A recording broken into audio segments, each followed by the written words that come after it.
Баршаңызға сәлем. Сіздерге тарих сабағын өткізуге қажет тиімді 3 әдіске шолу жасағым келеді.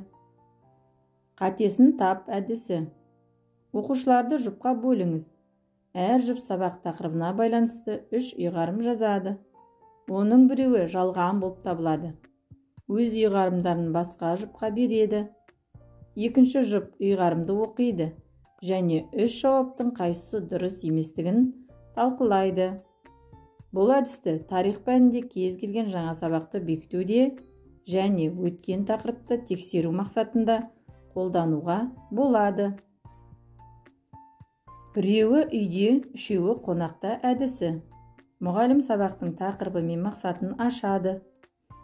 Оқушыларды төртеуден үйік тобына бөледі. Топ ішіндегі әр оқушыға нөмір беріледі. Одан кейін әр қайсысына тапсырма үлестіріледі. Үй тобында мәселе талқыланады. Белгілі бір уақыттан кейін топтағы оқушылар орындарын ауыстырады. Яғни бірінші нөмірлер көрші екінші топқа, екінші нөмірлер үшінші топқа, үшінші нөмірлер төртінші топқа, төртінші нөмірлер бірінші топқа жиналады. Қонақтар сұрақ қояды, жауабын естіп, өз топтарына оралады. Топ жұмыстарын өзара салыстырады.